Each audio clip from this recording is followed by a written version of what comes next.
look, we're naive if we think that leaders are suddenly going to pick this up and drive it completely. And we should be okay with that as a people function. You know, we can continue to drive this agenda even more for the next 10 years. So yeah, I think the journey for me has got to be this expectation for colleagues, and I love it. I love that they want that now.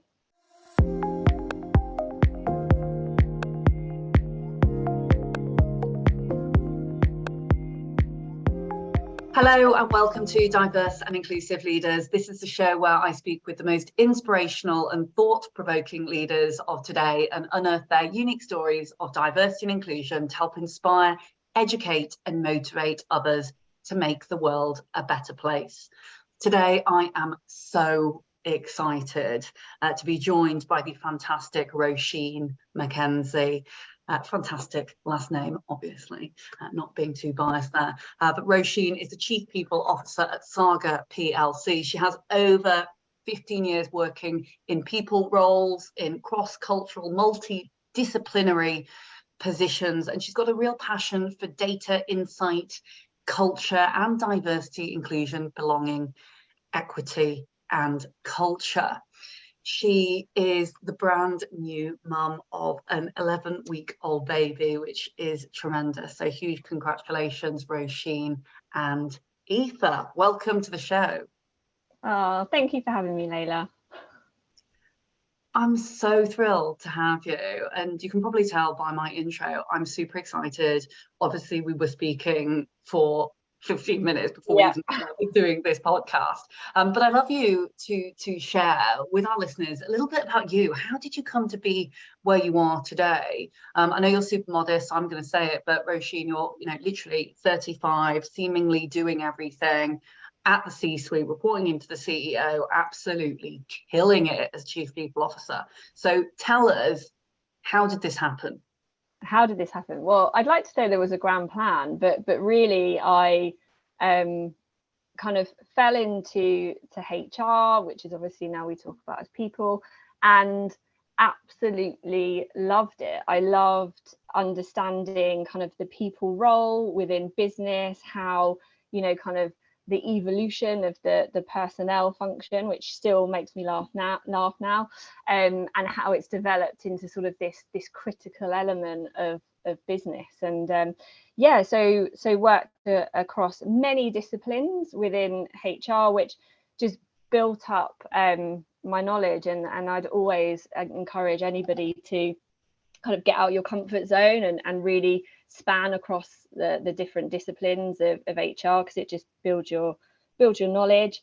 Kind of over 15 years, worked really hard during that time, and was promoted to CPO sort of 6 months ago, when I was very heavily pregnant at the time as well. So yes, and I have just enjoyed 11 wonderful weeks with a newborn baby. Roisin, huge congratulations.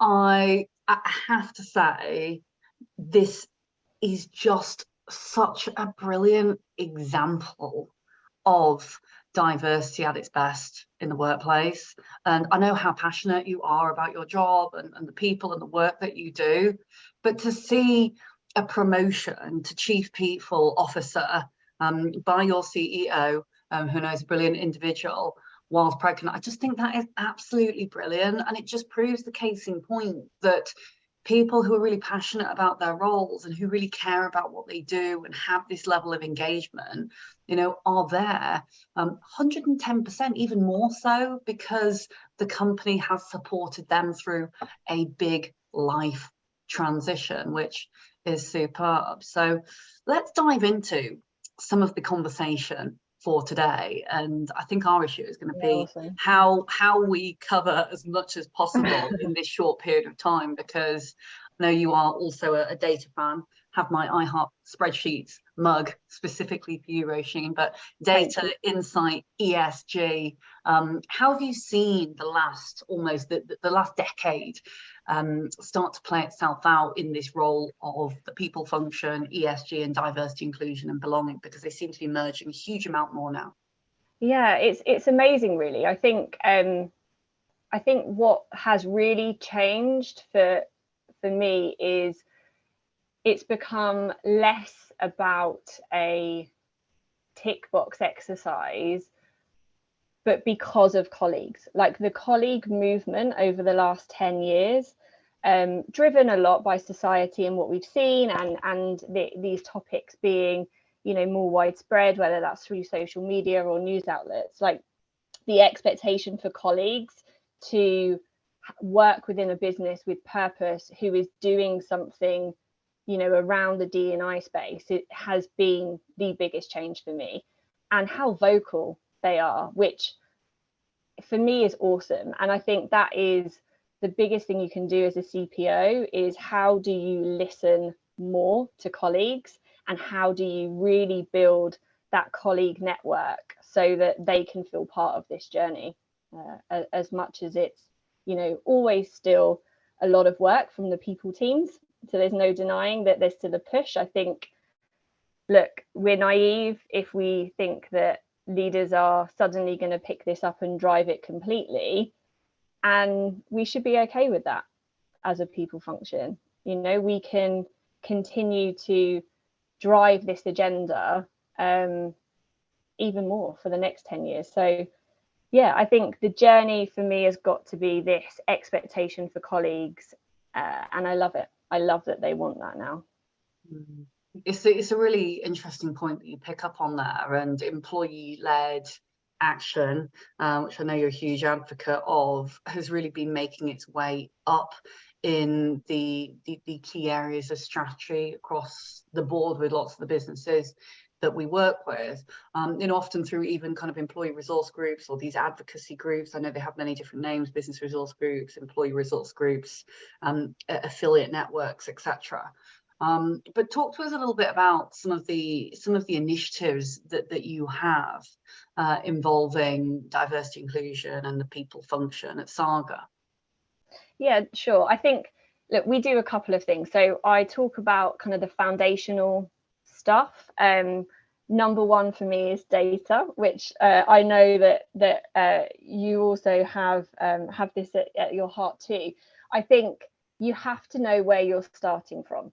So the big thing for me is, how do you understand your organization, understand the diversity of your organization, before you can then understand the inclusive nature within your culture? Because if your diversity stats don't look great, you've probably got something or some questions you need to ask around your culture and how inclusive it is and how psychologically safe it is, and how well advanced and mature your leadership is in making decisions around diversity. So for me, we've done a lot around data and understanding our data, gaining some insight, creating targets, which I could talk to you about, Leila. I firmly believe in targets are the way to go in kind of getting change within organizations. But yeah, so starting with your data from a foundational perspective, as well as your processes, right? So, you know, how is your recruitment looking? You know, what is happening during that process? Are you recruiting diverse talent, or are you recruiting the same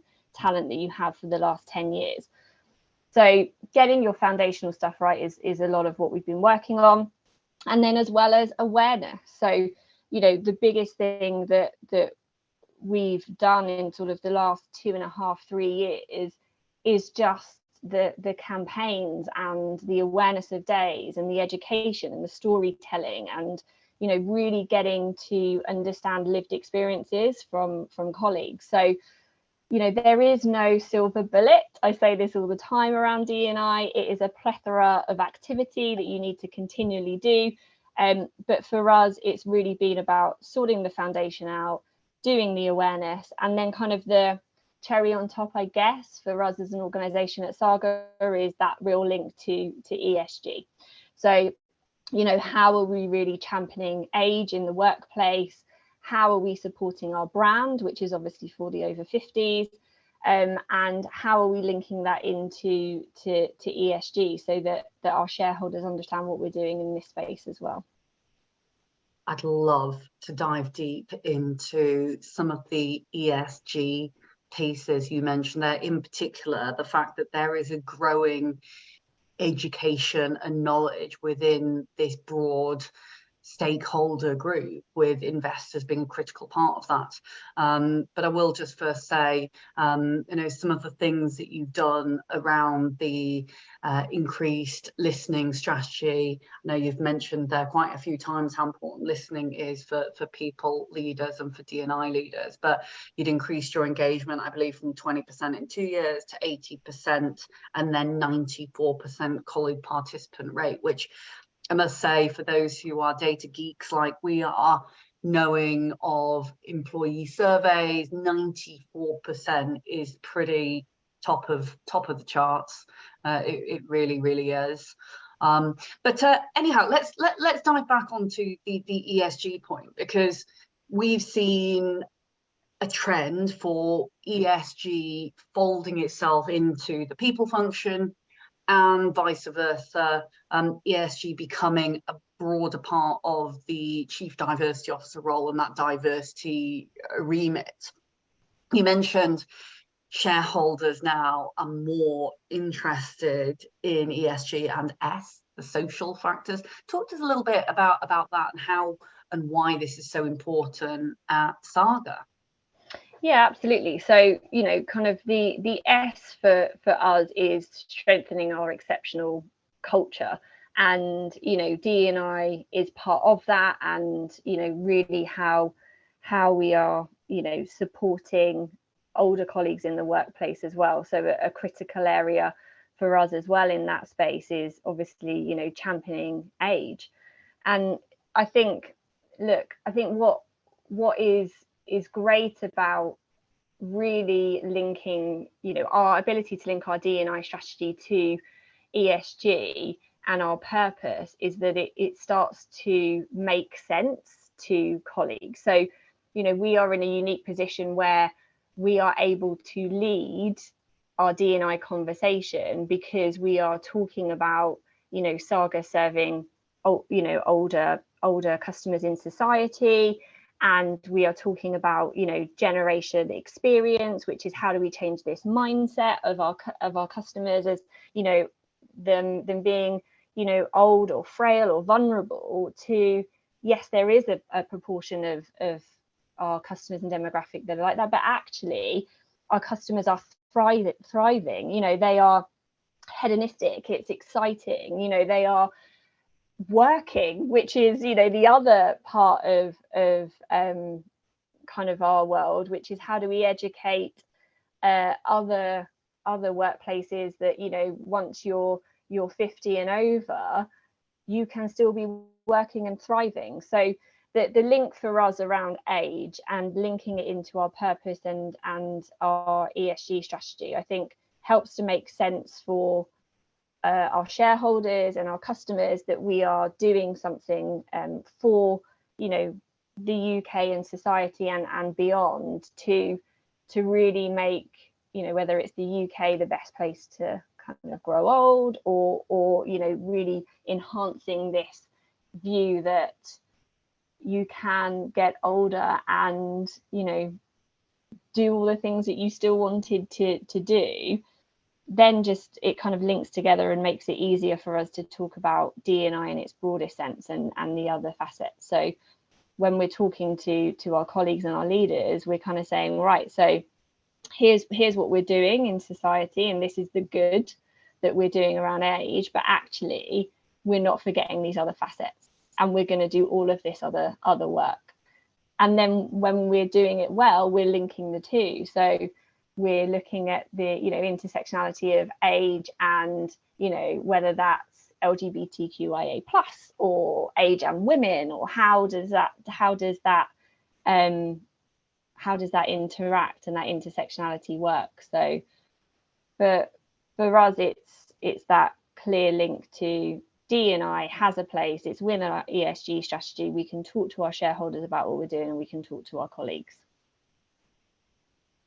It makes absolute sense when you articulate it like you have, Roisin, and ultimately, you know, we've done, which I know you are part of, is our CEO Activist Council and campaign, which is very much around how do we bring together business leaders and CEOs along with apolitical leaders from, you know, leading parliamentarians to say, actually, do you know, diversity is a commercial lever for economic growth and prosperity. Absolutely. We know it's the right thing to do. That's a narrative that we've heard time and time again. We know it is the right thing to do for humanity. But actually, when you talk about linking ESG strategy with D&I strategy, you start to realise, hang on a moment, number one, this deserves a seat at the table. But number two, this is great for the economic growth and prosperity of our country and of our of our global workforce ultimately, because we are driving greater profits, greater engagement, allowing our future generations of leaders and our older workforce to be able to contribute, which, given where we're at with, you know, some might call it economic crisis and cost of living crisis and goodness knows what, becomes far, far, far more important. Hence, you know, driving value, linking all the way back to shareholders and investors. Yeah, absolutely. And I think what's fascinating for me around D&I is I firmly believe it can almost be the core pillar of your people strategy, because if you get it right and you use it to design effectively, you know, your work or your projects, it has a link. So for example, you know, leading from D&I and thinking, actually, how do we create an inclusive culture? Why is that important? Well, actually, psychological safety is incredibly important, which, you know, if I am, you know, psychologically safe, I am more likely to perform. So then you kind of link into this really kind of performance angle linked to D&I, which I think is where it becomes more interesting. It's how do you show D&I showing up and having that direct impact on the bottom line and on business? Because quite often I think we can get stuck in this almost the diversity element, which is what's the stat or what's the tick box or what's the target, which is all great, but actually D&I is such a driver for your culture, and your culture ultimately will impact your performance as a business. I completely agree, and I do worry about the, you know, what diversity means. I was doing a keynote this morning talking about it and explaining that diversity, like culture, it means different things to different people. And so this importance, as you've mentioned, around analysing our data and understanding where we're actually starting from, because everyone is in a different place to start with, coupled with the fact that it means different things to different people. Where are we right now versus where we want to be? Because there is no one silver bullet, there is no one defined cookie cutter model for success. And in the case of Saga, which I think is a wonderful case study for the promotion of the older workforce, then that would be entirely different from an organization which's customer base may be you know, specifically targeted at, I don't know, graduates or you know, those who are starting out in their career. Yeah, absolutely. But I think fundamentally, you know, at the heart of it, we as you know, CPOs and people teams broadly, we should be creating great places to work, great cultures. We should be, you know, really thinking about how do we progress the world of work and what is the right thing to do and what are colleagues going to need, and try and predict that. So yes, absolutely, we can have, you know, have a D&I plan, but ultimately it's all about back to what, you know, listening to your colleagues. How are they feeling? What are they telling you? Because they will tell you if a culture is off. They will tell you if they don't feel, you know, feel like we've got an inclusive culture, because you can recruit, you can change your processes. And I talk a lot about this to other people teams. If you don't have an inclusive culture, it won't land. So you have to focus on culture as much as you do around your processes and diversity and who you're bringing in. If you haven't worked hard enough on making sure that culture is safe, inclusive, that people feel like they can get on, they can feel seen, they can feel themselves, leaders understand what it is, you're kind of pushing water up a hill, really. So you have to work in tandem. And then I have this phrase of not going too native as a CPO. And I think quite often we can, and I mean this respectfully to other people functions, but we can often be blinded by the business and become quite accepting of a culture or accepting of where we're at with our stats. And I think how you maintain that moral compass for the organization and not go too native and keep that, be impartial is incredibly important, because if you're not doing that and if you're not asking the questions and if you're not asking why, then who is? So yeah, that's important for me. A really interesting expression. I'd love us to dive into that briefly if we may. And when you say not going too native, people functions naturally are listening, absorbing a lot of what is around them. How do we as people and D&I leaders make decisions when there are so many opinions? I was even asked the question this morning, I'm worried about, and it was from a people leader, worrying about favoritism amongst certain avenues of diversity versus others. What's your take on that? And could you unpick a little the let's not go native people and D&I leaders? Yeah, and it's hard. Okay, it's not easy, because as a people function, quite often you absorb a lot of emotion of the organization, you absorb the worries and the stresses of our leaders, and I think I completely understand that point of being worried about the favoritism or being worried that quite often I get challenged, shall we say, by people to say, yes, but surely it's the right person for the job, and surely we don't have to worry because it's just the right person for the job. Well, it is, but if your whole organization or that manager thinks the right person for the job is just a reflection of them, then no, you haven't cracked it. You've got to work harder. When I'm talking about going native, it's probably being more kind of accepting of it's really hard to turn the dial on diversity, or it's really tricky to get 50% women, or it's really hard because we don't have that much recruitment. And I think quite often you can tell yourself that over and over again, and then become quite accepting of, oh, actually this is really hard, and yeah, it's going to take us 10 years, or we can't set targets because it's really hard to track, or the business is changing. But for me, it's how do you sort of not do that, and I'll try and avoid doing that and maintain that impartial view of, well, actually we could set a target, we should be able to monitor this, why can't we monitor this, why can't we reach 50%, why why haven't we gone further on raising awareness? And I think it's just maintaining that is incredibly important in a people function, because you have to be the voice of the people. I still believe that you have to be the voice of colleagues, and you have to be the impartial, kind of friend, shall we say, of the culture to the business and to the CEO.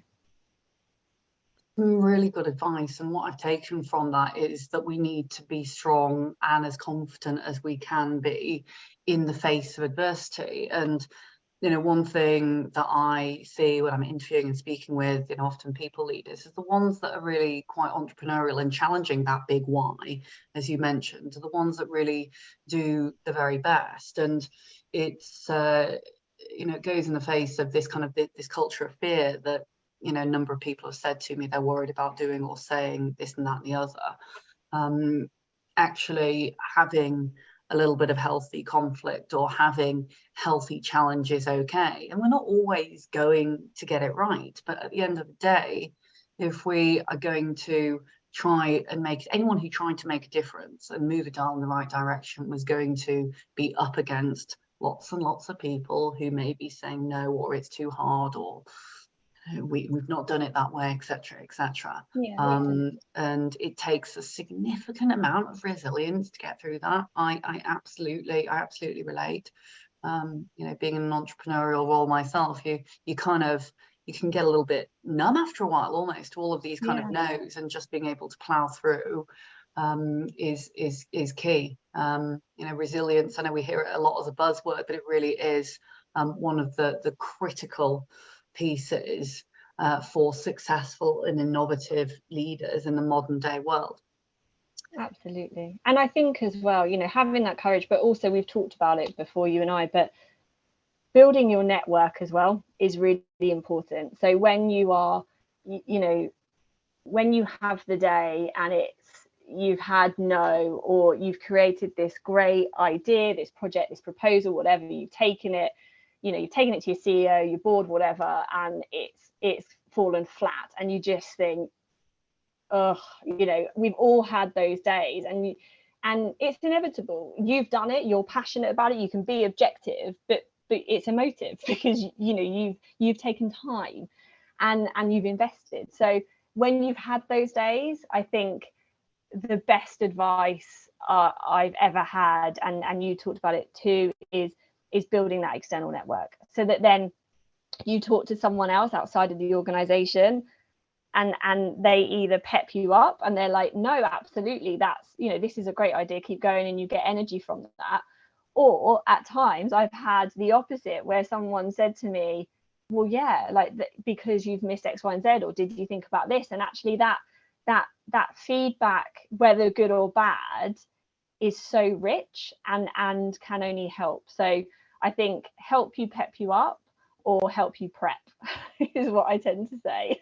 Indeed, the network and the knowledge, so key. I'd love to dive quickly back into policies and procedures, which I know, and I can see that you're smiling. People who are listening, they can be really sexy and exciting, do not worry. But policies, procedures based upon data.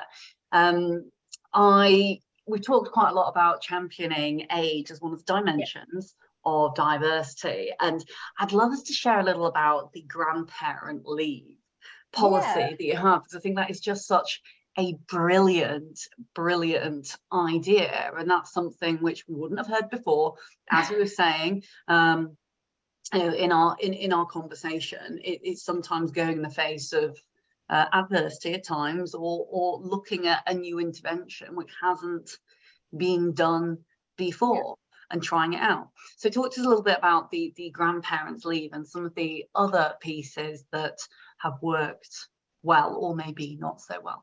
Yeah, so grandparents' leave, it really was a no-brainer for us, because we were looking at, I've talked about it in terms of the link to ESG and our purpose as an organisation. So it was a no-brainer. So effectively, it's about encouraging more people over 50, to come and work for us. How do we make it easier?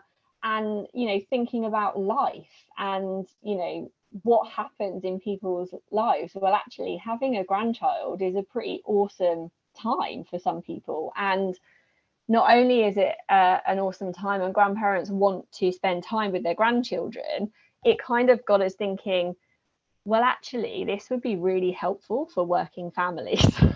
If my grandparent, which more often than not now will still be working, may need to work or may want to work because they just, you know, want purpose and still enjoy it. You know, they get what about if we give them a week's paid leave to go and spend time with their grandchild? And it really was that simple. And, you know, we launched it. And I think what was fascinating about grandparents' leave was, you know, it had huge kind of huge interest from media outlets and other organizations, to your point, because it was something maybe a bit different. And I think people actually really enjoy when there's sort of a new innovative thing in work. So yeah, it's been incredible, and it supports our ambition to have more, you know, older people working for us, and it also supports kind of, you know, working families, and how do we, you know, support working parents as well. So it's kind of really it's kind of been broad brush for us in terms of how successful it's been. And I think when we know that we have an aging workforce, and, you know, one of the things you mentioned is, you know, making, you know, the social acceptance, I think, and positivity that you're starting to bring more of when it comes to aging. So it is, you know, of course, coming to all of us does certainly not mean that our careers and our lives are over, actually. That there is a huge amount of excitement for these phases of life, you know, celebrating a big life moment of having a grandchild, and, you know, knowing that the demographic in the UK is you know, is increasing for over 50s. It's, you know, as you say, it is a real no-brainer, right? Completely. And we see it as more than just sort of, it's not just about a policy or a benefit for colleagues. You know, for us, it really was a statement about how much we value age in the workplace, and, you know, how do we change this conversation that actually, you know, it isn't about when you get to over 50 when you're going to retire.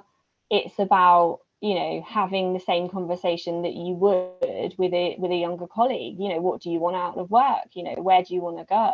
What you know, what interests you? And I think it's that statement of actually, I said it, but you know, it is that generation that, you know, they still have experience, they still have a place in the workplace, and they can still bring so much to businesses.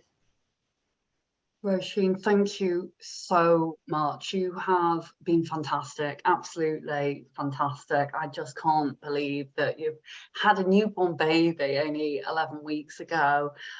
You shared so many valuable insights and really provided a lot of food for thought. I'm thinking about where I start to summarise some of the rich learnings, but making sure that we are tailoring our diversity, our inclusion, our people strategy, our external engagement strategy, as well as our internal engagement strategy when it comes to what the brand means. And Saga, in particular, such a rich brand for our older generations of leaders, and looking at policies, procedures, a number of different interventions, you can really see that that is starting to have positive outcomes through a lot of the engagement surveys and the driving of the data ultimately. And another couple of the key things that I think really resonated for me were challenging the status quo, knowing when it's okay to be pushing back, and it's okay when we may be up against the face of adversity or doing something different. Actually, we live in such a modern, fast-paced world right now that has 5 generations in the workplace. I'm sure we will look back at this moment in time and say, my goodness, that was absolutely transformative. So if not now, then when? As people leaders, as D&I leaders who are trying to really move the dial in the right direction, look at something which is different, and don't be fearful of the outcome, because none of us can get it all right all of the time. Now is a great time to be able to try things. And finally, making sure that we curate that external network, you know, to drive knowledge, and help us to get where we want to be personally and professionally, because of course success means different things to different people, and organizations must not adopt the cookie cutter model, but in the way that you have explained, Roisin, is considering our personal motivations as well as the company motivations, but also as people leaders trying to be that, you know, as best as we can, the impartial listening ear to lots of different types of people and diversity. As I hope that summarised things well. Any final thoughts, Roisin? No, I think that's an awesome summary. I think my final kind of words of wisdom would just be, just have the courage to challenge, and when you feel like you need that pep up or you need the prep, reach out to your network. Great advice, Roisin. And I will, on that note, be WhatsApping you probably shortly after this podcast. My name is Leila McKenzie-Delis. I'm the founder and CEO of Dial Global. You've been listening to the superb Roisin Mackenzie, Chief People Officer at Saga PLC. If you've been affected by any of the issues or are particularly passionate, feel free to write to us, hello@dialglobal.org. You can find us on all of your favourite podcast channels, Apple Podcasts, Spotify, and various others. Join us next week when we have another brilliant guest on the show. Until then, thanks ever so much, and visit us at dialglobal.org/podcast.